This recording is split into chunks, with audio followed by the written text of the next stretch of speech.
Ils ont douté de lui. Ils ont sous-estimé son talent. Ils ont essayé de le faire rentrer dans des cases qu'il n'a jamais acceptées. Mais certaines voix ne peuvent pas être étouffées. Certaines histoires sont destinées à traverser les frontières. Aujourd'hui, nous ne racontons pas seulement l'histoire d'un artiste. Nous racontons l'histoire d'un enfant africain qui a refusé de disparaître. Un enfant dont la musique allait secouer le monde. Voici l'histoire de Burna Boy.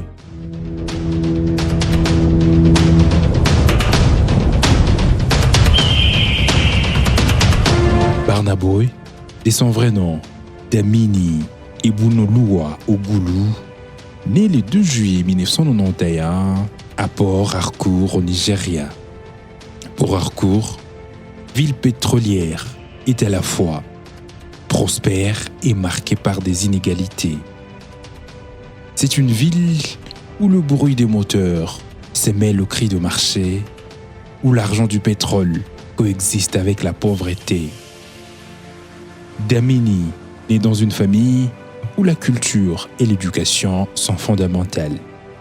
Son grand-père, Benson Idonije, a été le premier manager de Fela Kuti, le roi de l'afrobeat. Sa mère, Boss Ogulu, sera plus tard sa manager et l'une des influences les plus fortes dans sa carrière. Chez Ogulu, l'histoire africaine n'est pas en cours, c'est une fierté quotidienne, un patrimoine vivant. Très jeune, Dlamini découvre plusieurs mondes. Le Nigeria avec ses sons, ses langues, ses fêtes, mais aussi sa politique et ses contrastes sociaux. Puis l'Europe, notamment le Royaume-Uni, où il vit quelques années avec sa famille. La musique devient son refuge, un espace pour rêver, pour raconter, pour exprimer sans limite.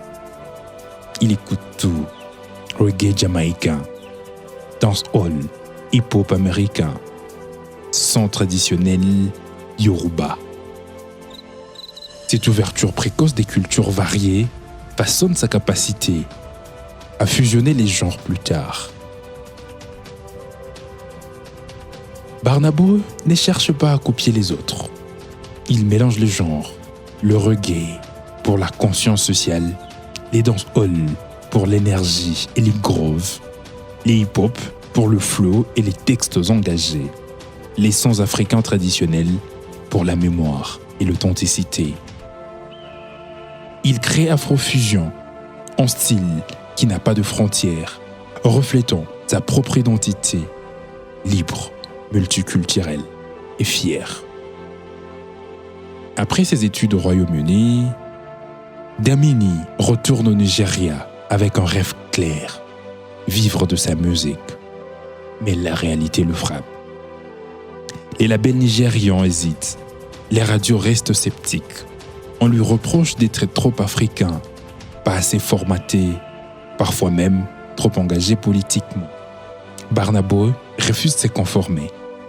Il comprend que la musique n'est pas juste un produit, c'est une identité, une voix pour ceux qu'on n'écoute pas.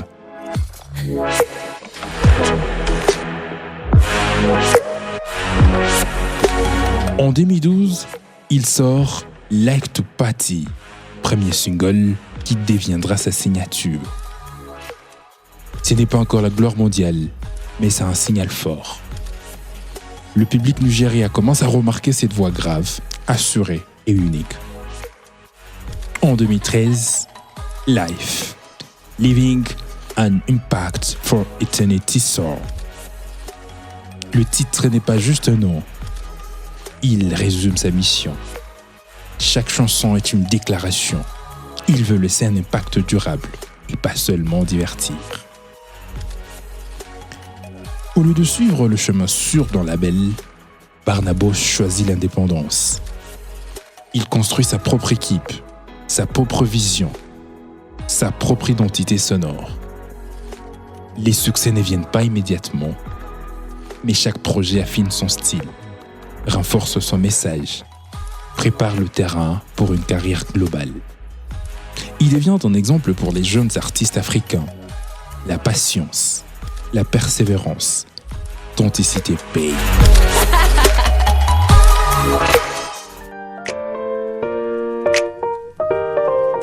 En 2018, l'album Outside commence à attirer l'attention internationale. Mais c'est African Giants qui chante tout. Le monde commence à écouter les sons nigérians sous un autre angle. Les médias internationaux s'intéressent à lui. Les succès européens et américains s'ouvrent. Burna Boy dépasse les frontières, un symbole de l'Afrique contemporaine, mélangeant la culture locale et globale. En 2021, il remporte le Grammy Award du meilleur album de musique mondiale. Un moment historique, non seulement pour lui, mais pour toute une génération d'artistes africains. Burna Boy prouve que l'Afrique n'est pas un mode passager, mais une puissance culturelle mondiale. Son succès ouvre la voie des collaborations avec des géants comme Beyoncé et Ed Sheeran. Aujourd'hui, Burna Boy remplit des stades. Il inspire des millions de jeunes à travers le monde. Il parle d'identité, de fierté africaine, de mémoire et de liberté. Sa musique n'est pas seulement un produit, c'est une déclaration culturelle. Il symbolise le fait que la jeunesse africaine peut rêver grand et être entendue partout. Burna Boy n'est pas né légende, il est devenu légende à force de refus, de persévérance et de vérité. Son histoire nous rappelle que même venant de loin, on peut parler au monde entier. Et son parcours n'est que les débuts de mouvement. L'Afrique sur la scène mondiale, avec sa voix, sa musique, son identité. C'était l'histoire de Burna Boy.